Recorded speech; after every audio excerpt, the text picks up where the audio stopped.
जय महाराष्ट्र. नमस्कार.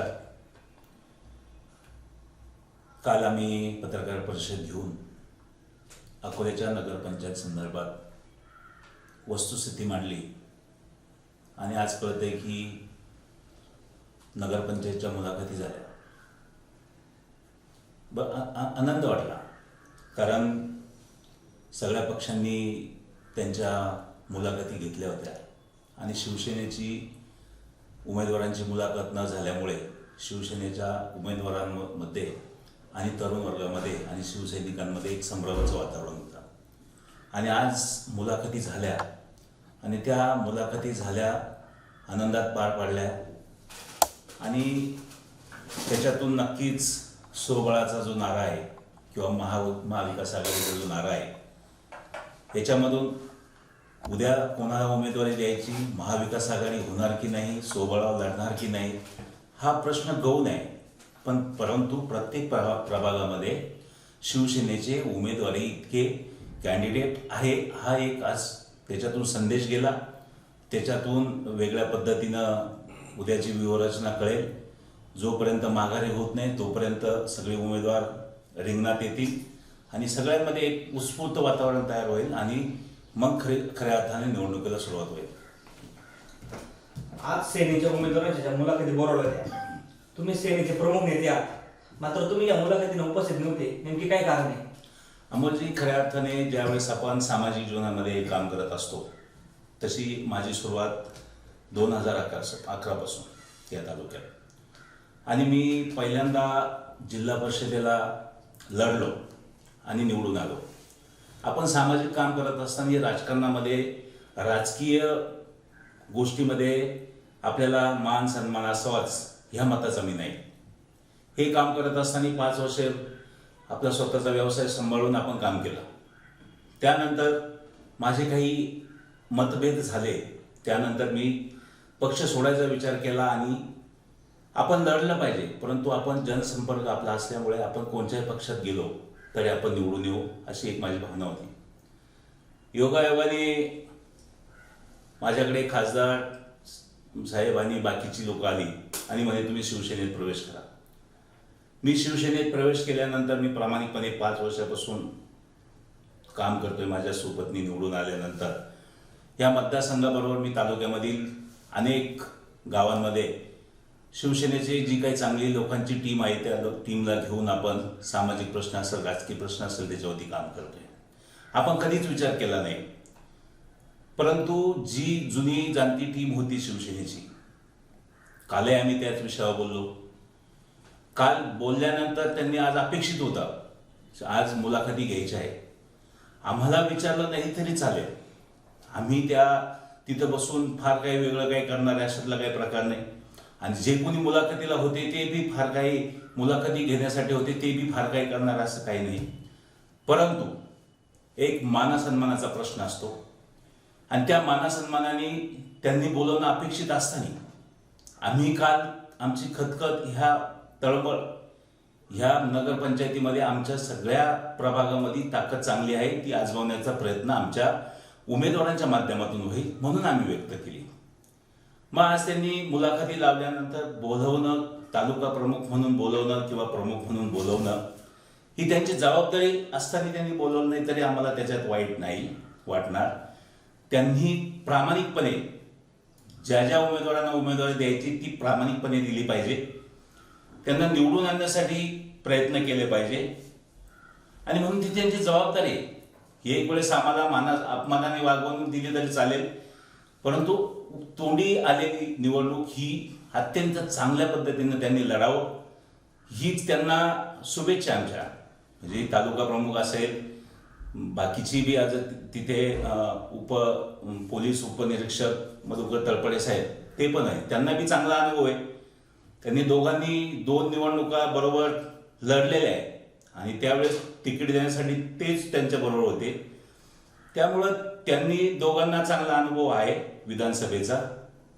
तोच अनुभव घेऊन, त्या अनुभवातून वेगळं काही घेऊन जर नगर परिषदेमध्ये काही जर बदल करून त्यांनी जर चांगल्या पद्धतीने दोघांचे विचार जर जुळत असेल तर त्यांनी जर चांगल्या पद्धतीने नियोजन केलं तर नगरपंचायत सोपी आहे. असं माझं मत आहे. उत्तर नगर जिल्ह्यामध्ये तुमच्या पत्नी या शिवसेनेचे एकमेव जिल्हा परिषद सदस्य आहे, मात्र त्यांनाही मानापणाचं स्थान दिलं जात नाही. नेमकी यावर काय सांगाल? खऱ्या अर्थाने आपण ज्यावेळेस राजकारणामध्ये निवडून येतो त्यावेळेस आपण निवडून आल्यानंतर आपण शासनाच्या माध्यमातून विकास कामे असेल किंवा समाजाचे प्रश्न असेल किंवा विभागाचे प्रश्न असतील ते सोडवण्याचं काम करायचं असतं. परंतु ज्या पद्धतीनं तुम्ही हा प्रश्न विचारलाय त्या प्रश्नाचं उत्तर मला वाटतं मी समजदार आहे, मला सगळ्या गोष्टी समजतात, तरी पण मला त्याचा बिलकुलही कुठल्याही प्रकारचा राग येत नाही. अनेक कार्यक्रम ते पक्षाचं निमंत्रण आल्यानंतर तालुका प्रमुखांना ते देणं अपेक्षित असतं, परंतु ते निमंत्रण आमच्यापर्यंत पोहोचत नाही. ते तुमच्यात समन्वय नाही का पदाधिकाऱ्यांमध्ये? नाही, विषय असा आहे की आपण ज्यावेळेस समाजात काम करतो त्यावेळेस आपण समाजाचे प्रश्न घेऊन सोडवण्याचा प्रयत्न करत असतो. मला वाटतं त्यांनी पदाधिकारी म्हणून काम, मला वाटतं मच्छिंद्र धुमाळांनी पदाधिकारी म्हणून काम केलेलं नाही. प्रशासनामध्ये त्यांनी अजून एकही निवडणूक लढवलेली नाही आणि म्हणून आम्ही निवडणूक लढवल्यानंतर आम्हाला वाटतं की त्या निवडणुकीच्या माध्यमातून आपली जी काही लोकांशी नाळ जोडलेली आहे त्या पद्धतीने आपण काम केलं पाहिजे. पक्षाची आम्ही कुठल्याही पद्धतीनं पक्षाची अवहेलना करत नाही, पक्षाबरोबरच आहोत आणि म्हणून हे काम करत असताना त्यांना काय चुकीचं वाटतं हे मला माहीत नाही. परंतु एक दोन गोष्टी अशा झाल्या राजकारणामध्ये की पंचायत समितीची निवडणूक मारुती मेंगाळ हे उपसभापती झाले आणि रंजना मेंगाळ ह्या सभापती झाल्या, परंतु हा माझा वैयक्तिक एकट्याचा निर्णय नव्हता किंवा हा बहुमताचा निर्णय होता. परंतु त्यांनी जो मेसेज काढला त्याच्यातून की यांनी जातीवाद केला, मला सांगा, मारुती मेंगाळ हा माझ्या समाजाचा नाही, तो आदिवासी समाजाचा, ठाकर समाजाचा एक गरीब कुटुंबातला कॅन्डिडेट आपण पुढे आणला. मी एक अल्पसंख्याक समाजाचं नेतृत्व करतो. मी कुठल्याही समाजाला दोषातून आपण दिवचलं नाही. त्या सभागृहामध्ये जे बहुमत झालं त्या बहुमताने ते सभापती आणि उपसभापती झाले. आम्ही फक्त दिशा दाखवायचं काम केलं. ते सुज्ञ होते, लोकांनी त्यांना निवडून दिलं होतं, जनतेने निवडून दिलं होतं, त्या पद्धतीने काही निर्णय झाले. परंतु तेव्हापासून मच्छिंद्र धुमाळ यांनी प्रचंड वेगळ्या पद्धतीने डिवचण्याचा प्रयत्न केला, तरी पण आम्ही कुठल्याही प्रकारचं त्यांना तोंडाला न लागता किंवा वेगळ्या पद्धतीनं वागणूक न देता आम्ही काम करतोय. गेली 5 वर्ष आम्ही मतदारसंघात असेल, तालुक्यात असेल, जिल्ह्यामध्ये असेल प्रचंड वेगाने काम केलंय. म्हणून उत्तरनगर जिल्ह्यामध्ये आम्ही, तुम्ही सांगतात ते बरोबर आहे, उत्तरनगर जिल्ह्यामध्ये एकमेव जिल्हा परिषद सदस्य म्हणून आम्ही काम करतोय. म्हणून पहिल्यांदा उत्तरनगरमध्ये पंचायत समिती होती, भगवा आपल्या माध्यमातून फडकला आणि म्हणून हे काम करत असताना साहजिक त्यांना काय दुखलं असेल मला माहित नाही. परंतु माझा पक्षवाढीसाठी जिथे मागे येऊन पुढे जायची जरी गरज पडली तरी आपण मागे जाऊ. परंतु त्यांनी असंच ठरवलं जर असेल की यांना पक्षामध्ये ठेवायचंच नाही, मारुती मेंगळाला पक्षात ठेवायचं नाही, बाजीराव दराडेंना पक्षात ठेवायचं नाही, तर हरकत नाही. त्यांनी हकालपट्टी जरी केली तरी तसं काय आम्हाला वाईट वाटणार नाही. आम्ही जनतेतले माणसं आहोत, जनतेमध्ये आम्ही काम करत राहू. पक्षश्रेष्ठ जो निर्णय घेतील त्यावेळेस आम्ही त्याचं उत्तर देऊ. हकालपट्टी केली तरी तुम्हाला वाईट वाटणार म्हणजे तुम्ही काही दुसऱ्या एखाद्या पक्षाशी संपर्कात आहात का? बिलकुल. कारण मध्यंतरी देवठाणला जो एक कार्यक्रम झाला त्यावेळी तुम्ही माजी मंत्री पिचडांच्या व्यासपीठावर तिथं दिसून आला. नाही, तो प्रशासकीय कार्यक्रम होता आणि त्यावेळेस जिल्हा परिषद सदस्य सुषमा दराडे यांचं नाव त्या बॅनरवरती टाकलेलं होतं. PSCचा प्रोग्राम होता आणि त्या दिवशी त्यांना नाशिकला मिटिंग असल्यामुळे म्हणलं आपण त्या प्रोटोकॉल प्रमाणे त्या सरपंचाचा तिथं फोन आला का तुम्ही आले पाहिजे, म्हणून आम्ही तिथे गेलो आणि त्या दिवशी आम्ही तिथं ते स्पष्ट केलं की हा कुठल्याही पक्षाचा कार्यक्रम नाही, हा प्रशासकीय कार्यक्रम आहे, याच्यातून कुठलाही बोध घेऊ नये, अशी माझं स्टेटमेंट आहे, तुम्ही बघू शकता.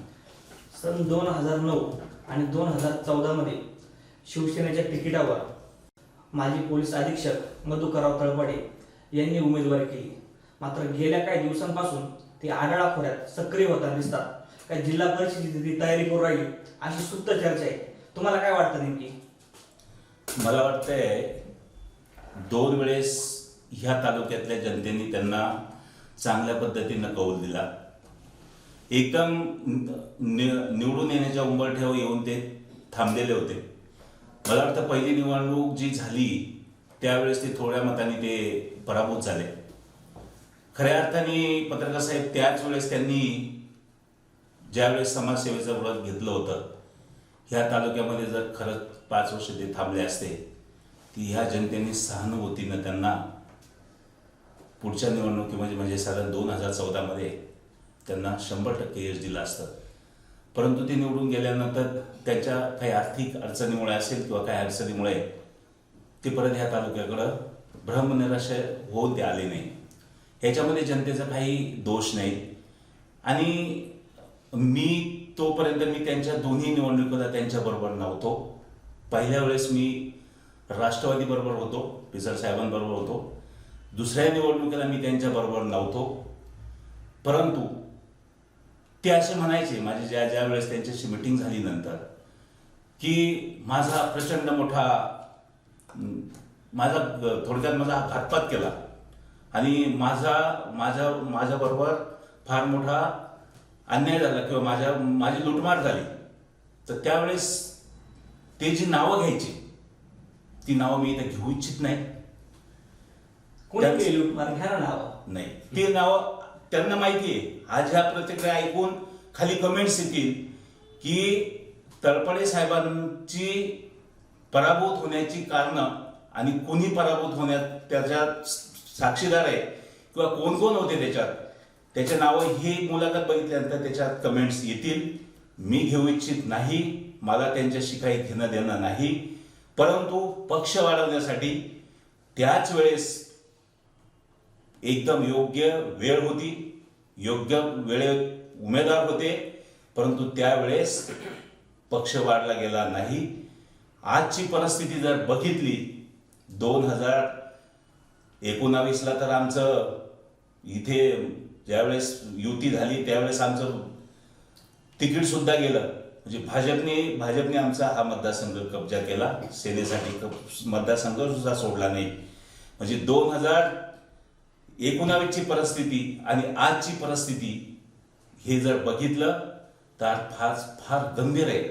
आणि म्हणून अशा पद्धतीनं जर हा कलह चालला या तालुक्यात तर मला वाटतं सेनेची उमेदवारांना भविष्यामध्ये अडचणी येऊ शकतात. तुमच्यात ही जी दुफळी निर्माण झाली, वरिष्ठ पदाधिकारी तुमच्यामध्ये लक्ष घालत नाही का? विषय असा आहे, सेनेचं एक स्ट्रक्चर असतं. परंतु आता शेवटी काय आहे, आम्ही पण त्यांना वेळोवेळी आम्ही वरिष्ठ पदाधिकाऱ्यांना सांगत असतो अशी परिस्थिती आहे. परंतु आता नगरपंचायत ही जी निवडणूक आहे, जिल्हा परिषद ह्या ज्या निवडणूक आहे, ह्या छोट्या निवडणुकांमध्ये वरिष्ठ लेवलमध्ये एवढं लक्ष घातलं जात नाही. जिल्हा प्रमुख असेल किंवा खासदार असेल, तुम्ही तुमच्या पद्धतीने निवडून आणा असे आदेश असतात. परंतु आता मी इथे यापूर्वी हेच सांगितलं की उत्तरनगर जिल्ह्यामध्ये एकमेव जिल्हा परिषद सदस्य म्हणजे किती मान सन्मान किंवा विचारलं पाहिजे. परंतु त्या पद्धतीनं पक्षामध्ये काहीतरी वेगळ्या पद्धतीनं मेसेज खालून जातात आणि म्हणून ते डॅमेज कसे होतील, पदाधिकारी डॅमेज कसे होतील, हे सेनेपासून दूर कसे जातील अशा पद्धतीनं एक वेगळ्या पद्धतीचा गट काम करतोय. परंतु हरकत नाही, आपण काम करत राहू. योग्य वेळेला वरिष्ठांना कळेल कोण खरं आहे, कोण खोटे आहे, कोण जनतेतले आहे, कोण कसं आहे. म्हणून आपण त्याच्यावरती न बोलता होऊ घातलेली जी निवडणूक आहे ही योग्य पद्धतीनं निवडून आणा. आम्हाला जरी तुम्ही बाजूला सारलं हरकत नाही, आम्ही बाजूला थांबतो. आम्ही बघत राहतो, जिथे जिथे गरज असेल तिथे आम्ही मदत करू. त्यांनी जो काही पॅनल केलेला असेल, म्हणजे तळपडे साहेब असेल, मच्छिंद्र शेठ धुमाळ असतील, महेशराव नवले असतील किंवा अजून कोणी असेल, यांनी व्यवस्थितपणे प्लॅनिंग करावं आणि नगरपंचायतचं इलेक्शन योग्य पद्धतीने निवडून आपली ताकद ह्या नगरपंचायतमध्ये दाखवावी एवढीच आमची इच्छा आहे. आमचं बिलकुलही ह्या निवडणुकीमध्ये त्यांना विरोध करायचं काही काम नाही. त्यांनी आमचे नाव नाही घेतलं तरी चालत, आम्ही काही मोठे नेते नाही आणि नेते म्हणून घेण्याची आम्हाला फार इच्छा नाही आहे. लोकांनी आपल्याला म्हणलं पाहिजे का तुम्ही आमच्यासाठी काम करतात, तुम्ही आमचे नेते आहात, म्हणून अशा पद्धतीनं आम्ही नेते म्हणणार नाही. त्यांनी आम्हाला बोलवलं नाही बोलवलं त्याचा आम्हाला अजिबात मुळीच राग येणार नाही. चाललंय त्याच्यामध्ये आमची पुढे मदत पाहिजे असेल तर आम्ही मदत करायला तयार आहे. काल झालेल्या पत्रकार परिषदेत तुम्ही म्हटले की शिवसेनेने स्वबळावर 17च्या 17 जागा लढवायला, हो. परंतु आता जी बैठक सुरू आहे या बैठकीत महाविकास आघाडीशी वाटाघाटी करण्याच्या त्यांचे तालुका प्रमुख असतील, तळपडे साहेब असतील, यांच्या बैठका मीटिंग सुरू आहेत. नेमकी याबाबत काय सांगा तुम्ही? आता काही 4-5 जागा 2-4 जागा तुम्हाला शिवसेनेला म्हणजे थांबावंच लागेल, याबाबत तुम्ही काय करणार आता पुढे? म्हणजे ज्या वेळेस ह्या शहर हा आत्मा आहे शिवसेनेचा आणि शहरामध्ये जेवढी ताकद आहे त्याच्यापेक्षा ग्रामीण भागामध्ये सेनेची ताकद थोडी कमी आहे. परंतु तुम्ही शहरात ताकद मानता तर मग शिवसेनेचा एकच नगरसेवक यापूर्वी निवडून आला होता साहेब 2015च्या निवडणुकीत. 100% तुम्ही असं बोलताय. त्यावेळेस जे काय प्लॅनिंग झालं, ज्यावेळेस जे काय प्लॅनिंग झालं त्यावेळेस अशाच पद्धतीनं प्लॅनिंग जे चाललं, भाजप सेना अशी जी रस्सीखेच होती आणि त्यावेळेस अशी परिस्थिती तयार झाली. आजची जी परिस्थिती तीच परिस्थिती तेव्हा होती आणि म्हणून भाजपच्या सोनालीताई नायकवाडी आणि ह्या बाकीची जी ग्रुप होता तो वेगळ्या पद्धतीनं लढला. बाकीच्या आमच्यामध्ये सुसूत्रता नसल्यामुळे आम्हाला त्यावेळेस अपयशाला सामोरं जावं लागलं. म्हणून मला याच्यातून एकच सांगायचं आहे की सर्वसामान्य आजही शिवसैनिक आजही या तालुक्यामध्ये ह्या नगरपंचायत भागामध्ये खूप चांगल्या पद्धतीनं काम करणारे लोक आहे आणि त्यांनाही माहिती, मलाही माहिती, त्यांना कधीतरी बोलवा, त्यांची गरज पडेल 5-25 कारण एक वार्डमध्ये 25 मतं खूप महत्वाची आणि अशी काही मंडळी आहे का ती गप्प बसलेली, त्यांना बोलवा, त्यांच्याकडे मतं आहे, त्यांचे जनसामान्यांमधली युवक आहे, जनसामान्यांमधली लोक आहे, त्यांना बोलवून त्यांचा फायदा करून घ्या आणि आपली जास्तीत जास्त उमेदवार कसे निवडून येतील याकडे लक्ष द्या. गटातटाचं राजकारण आपण ऑटोमॅटिक होतं, ते काही करायला लागत नाही, परंतु त्या निवडणुकीपुरतं ते थांबवून आपण व्यवस्थित लढलं पाहिजे असं मला वाटतं. तुमचे सहकारी माजी उपसभापती मारुती मेंगाळ सध्या तालुक्यामध्ये फिरतात सर्वत्र, काय नेमकी त्यांना भविष्यात शिवसेनेची उमेदवारी मिळेल किंवा नाही, तुम्हाला काय वाटतं? पत्रकार साहेब, आता गेल्या निवडणुकीपासून जशी डॉक्टर किरण नामटे निवडून गेल्यानंतर परत ते निवडून गेले, आम्ही सगळ्यांनी मिळून त्यांना निवडून आणलं. ते निवडून गेल्यानंतर परत सगळ्या पक्षांनी परत पुढच्या निवडणुकीसाठी सज्ज राहावं आणि ही स्वाभाविकच आहे. ज्या वेळेस आपण काम करत असतो, आम्ही जिल्हा परिषदेमध्ये काम करत असतो, त्यांनाही उद्या कुठंतरी अपेक्षा वाटते की बाबा आपण लोकांमध्ये गेलं पाहिजे, जनसंपर्क ठेवला पाहिजे.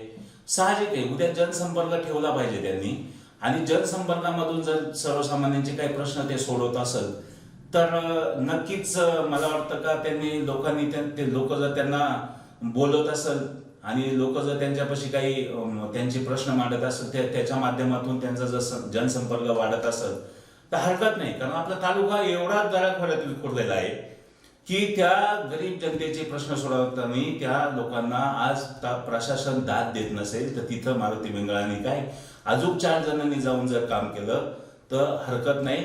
त्याच्यामुळे ते फिरत असतील आणि त्या गोष्टी सामाजिक बांधिलकीमधून जर राजकारणात त्याचं परिवर्तन होणार असेल तर शेवटी हा तालुक्यातली जनता ठरवणार आहे, त्याच्यात मी एकटा ठरवणार नाही.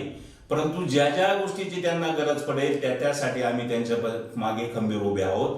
आम्ही कुठल्याही जातीपातीचं राजकारण करणार नाही आणि जातीपातीचं राजकारण ह्या तालुक्याला मान्य नाही, म्हणून कुणी करू नये. तुम्ही याच्या मागे बघितलं म्हणजे मी त्याच्यावरती बोललो नाही, आजपर्यंत बोललो नाही, याच्या पुढे माझ्याकडून त्याच्यावरती स्टेटमेंट होणार नाही. परंतु काही लोकांनी निवडणुकीचे अजेंडे घेऊन माझ्यावरती अॅट्रॉसिटी गुन्हे दाखल करण्यासाठी राजकीय गोष्टीचा तिथे पुरेपूर वापर केला. त्यांच्या मिटिंगा झाल्या, काही शेंडीला झाल्या, काही सांगवीला झाल्या. सगळेजण तिघे मधुकर तळपडे, अशोक भांगरे, लामटे पोलीस स्टेशनला बसले. यांनी तुमच्यावर केस केली? हो, हे सगळ्या तालुक्याने बघितलं. परंतु अशा पद्धतीनं माझे एकच म्हणणं आहे, केलं काय हरकत नाही, मला त्रास दिला काय प्रॉब्लेम नाही, परंतु याच्यातून सगळ्या जाती धर्माचे लोक या तालुक्यात राहतात आणि याच्यातून एक संदेश जाईल वेगळा. आणि जाती जातीमध्ये भांडणं लावून तुम्ही तुमच्या राजकीय पोळ्या वाजू नका. तुम्ही मेरिटवर निवडणुका लढा. तुम्ही सांगा आम्ही 365 दिवस लोकांसाठी सज्ज आहे, 365 दिवस जनतेचे प्रश्न सोडवायला तयार आहोत आणि म्हणून इथे राहून कामं करा ना. तुम्ही वेळेला येतात, 2-3 दिवस येतात, हा माझ्या जातीचा तो माझ्या जातीचा. ह्या तालुक्यात जातीचं राजकारण आजपर्यंत झालेलं नाही आणि जातीचं राजकारण जर कोणी करणार असेल तर मग विधानसभेला बघू आपण. तुम्ही बाकीच्या गोष्टीमध्ये जर अशा पद्धतीनं राजकारण करणार असेल, ह्या तालुक्यातली जनता सुज्ञ आहे, अल्पसंख्याक लोक आहे, सगळी गोळ्याने एकत्र राहतात. कोणी म्हणलेलं नाही का हा या समाजाचा, हा त्या समाजाचा, हा माळी समाजाचा, हा वंजारी समाजाचा, हा कोळी समाजाचा, हा ठाकर समाजाचा, हा भिल्ल समाजाचा, असा भेदभाव आजपर्यंत केला नाही. परंतु पत्रकार साहेब, आम्ही ग्रामीण भागामध्ये, आदिवासी भागामध्ये फिरतो आणि त्या अशा काही गोष्टी दिसतात. ठराविक नेते आहे आपले, त्यांना आता दुसरा कुठलाच अजेंडा राहिला नाही, बिलकुल अजेंडा नाही त्यांच्याकडे. कधीतरी यायचं, उगवायचं आमुषी पौर्णिमेला आणि त्यांनी यायचं, अरे आपण ह्या जातीचे, आपण त्या जातीचे, ह्या पद्धतीनं काम चाललेलं आहे. हा फार मोठा भयानक संदेश आहे. याच्यानंतर ह्या निवडणूक अशा जर होणार असेल या तालुक्यात तर मला वाटतं निवडणूक सुद्धा नाही लढवलेलं बरं. म्हणून ह्या तुम्ही जो प्रश्न विचारला तो एकदम रास्त आहे आणि अशा पद्धतीने ही जी कामं करतात ही चुकीची आहे. विचारायचं काय तुम्हाला? नाही. दुसऱ्या मुद्द्याकडे तुम्ही 2 दिवसापासून तालुक्यामध्ये सर्वत्र अवकाळी पाऊस झाला, त्यामध्ये भात पीक असेल, गहू हरभरा, त्याचं फार मोठं नुकसान झालं शेतकऱ्यांचं. पण अजूनही प्रशासनाने कुठेही पंचनामे वगैरे काही सुरुवात केली नाही. तुम्हाला काय वाटतं साहेब? 20 दिवस झाले, आम्ही 20 ते 22 दिवस झाले, आमची सगळी निवेदनं आम्ही प्रत्येक गावामध्ये जाऊन प्रत्येक गावचे ठराव, ग्रामपंचायतीला जाऊन ठराव मागवले आणि तहसीलदारांना ते सगळे ठराव पोहोचवले, पत्र पाठवले, प्रांतला दिले, कलेक्टर ऑफिसला दिले, कृषी अधिकाऱ्यांना दिले, सगळ्यांना आम्ही ते दिले. आणि परंतु पहिला जो पाऊस झाला त्याच्यामध्ये प्रशासनाला अडचणी येत होत्या का तो भात शेवटी काय प्रशासन ते निकष आणि प्रॅक्टिकल याच्यामध्ये समन्वय घालण्याचं काम हे लोकप्रतिनिधीचं असतं आणि प्रशासनाने समजून घेतलं पाहिजे. आम्ही अनेक वेळा यांना दिले, परंतु पहिला पाऊस जो पडलेला होता आम्ही प्रशासनाला हे समजून सांगितलं, भात शेती ही अशी आहे की ती पूर्ण पडण्याची तुम्ही वाट बघू नका.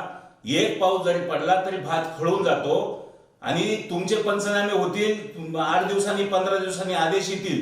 अरे तोपर्यंत हे अख्खे भात खळून जातील, जे काही शिल्लक राहिलेले भात खळून जातील, तुम्ही पंचनामे करा. परंतु प्रशासन सुद्धा आडमोठ्या पद्धतीनं भूमिका घेतली. त्यांनी 8 दिवस कुठल्याही शेतावरती जाऊन पंचनामे केले नाही. अक्षरशः आम्हाला आंदोलनाचा इशारा देण्याची वेळ आली. आमच्याबरोबर अनेक सामाजिक राजकीय पुढाऱ्यांनी सुद्धा ते उपोषणाचे आणि आंदोलनाचे निवेदन दिले. तुम्ही सत्तेत आहात, तुमच्या पक्षाचे मुख्यमंत्री, तुमच्या पक्षाचे कृषी मंत्री, तुम्ही यांना काही संपर्क नाही केला का? तुम्ही उपोषणाची भाषा करता. विषय हाच आहे. आम्ही पहिलं प्रशासनाला आम्ही धारेवर धरून तुम्ही पंचनामे सरसगट करा किंवा काय पोझिशन आहे गावातली किंवा त्या भात शेतीची याचा विचार करून तुम्ही पहिलं प्रॅक्टिकल कागदावरती आणा. तहसीलदारांना आम्ही सांगितलं आणि तुम्ही ज्या पद्धतीनं सांगितलं पत्रकार साहेब, आम्ही हेच सांगतोय, ह्या तहसीलदारांना आम्ही हेच सांगितलं, तुम्ही कागदावरती घोडे नाचवण्यापेक्षा फील्डवरती जा, हे आम्ही पहिल्यांदा सांगतोय त्यांना. आणि त्यांनी नाही केलं तर आम्ही 2 दिवसात बघू ना, कृषी मंत्र्यांकडे जाऊ, मुख्यमंत्र्यांकडे जाऊ. प्रशासन जर चुकीच्या पद्धतीनं काम करत असेल तर त्यांना धारेवर धरून आम्ही काम करून घेऊ. असं काही नाही, तहसीलदार अंतिम नाही, प्रांत अंतिम नाही, कलेक्टर अंतिम नाही. शेवटी जनतेचे काय प्रश्न आहे त्यांना जर कळत नाही. आता ते जास्त शिकलेले लोक आहेत, त्यांना एवढं ग्रामीण भागातला अनुभव नाहीये. आम्ही त्यांना सांगतोय का तुम्ही सगळे भात खळून गेल्यावरती तुम्ही पंचनामे करणार आहे का? परंतु त्यांनी ते मान्य केलं की सरसगट पंचनामे आम्ही करू, शासनाच्या गाईडलाईन तशा सूचित आहे आणि ठीक आहे म्हणून आम्ही 8 दिवस वाट बघू अजून. त्यांनी जर सरसगट पंचनामे केले नाही तर ह्या अधिकाऱ्यांना आम्ही रस्त्यावर उतरून यांना जाब विचारू आम्ही आणि सगळ्या शेतकऱ्यांना आम्ही न्याय देण्याच्या भूमिकेमध्ये आहोत. म्हणून सरकार कोणाचे असू द्या, तुम्ही बघा, सरकार राष्ट्रवादीचा असू द्या, काँग्रेसचा असू द्या, नाही तर सेनेचा असू द्या, नाही तर भाजपचा असू द्या, पण प्रशासनाने चांगल्या पद्धतीने काम करत असेल तर आपण सत्तेत जरी असलो तर सत्तेत नसो अगर असू त्यांना जागे आणायचं काम हे लोकप्रतिनिधीचं असतं आणि म्हणून सूक्ष्म पद्धतीने त्यांच्यावरती आमचा वॉच आहे. ह्या तालुक्यातील तहसीलदार किंवा महसूल यंत्रणा आम्ही त्यांना भाताचे पंचनामे करायला सांगतोय, परंतु ते खाणी मोजायला जातात. म्हणजे त्यांना गौण खनिज पळून चाललंय. म्हणजे हे त्यांचं तुम्ही आणि 8 दिवसापासून आमच्या लक्षात आले त्यांचा फक्त वसुलीचा पॅटर्न ते राबवत आहे, परंतु त्यांना सुद्धा जाग आणण्याचं आम्ही काम करू. आणि म्हणून तहसीलदार खाणी मोजणं महत्वाचं आहे का भाताचे पंचनामा करणं महत्वाचं आहे? तो खाणी मोजायला माणसं पाठवतोय. म्हणून त्यांना बी सांगू, जर खाणी मोजायच्या थांबवा, पहिले भात शेतीचे पंचनामे करा. आणि नसेल ऐकणार तर उद्या नगरला मोठा मोर्चा होईल त्यांच्या विरोधात. त्यांना अनेक वेळा आम्ही समजून सांगितलंय अशा पद्धतीने काम करता नाही येणार. प्रायोरिटी द्या. खाणी पडून चालल्या नाही, तुमच्या वाळूच्या गाड्या नाही 2 दिवस पकडल्या तर काय फरक पडणार नाही. भात शेतीला तुमचे तलाठी पाठवा, तुमचे मंडळ अधिकारी पाठवा, परंतु तहसीलदार कोणाचं तरी चुकीच्या लोकप्रतिनिधीचं ऐकून त्या आज शेतकऱ्यांना प्रायोरिटी देताना दिसत नाही. माझ्यासारख्या अनेक पदाधिकाऱ्यांना त्यांचा अनुभव आलाय का ते ह्या प्रायोरिटी देत नाही आणि बाकीच्या गोष्टी जास्त डायव्हर्जन चाललंय. त्याच्यावरही विचार होईल, वरिष्ठांकडे त्याविषयी आमची कैफियत मांडली जाईल. म्हणून आम्ही सर्वात महत्वाचं शेतकऱ्यांचे प्रश्न सुटले पाहिजे, यासाठी प्रशासन जर जागेवर येत नसेल, डोकं ठिकाणावर ठेवून जर काम करत असेल तर सत्तेत असेल तरी त्यांना रस्त्यावर उतरून आम्ही त्यांना जाब विचारू.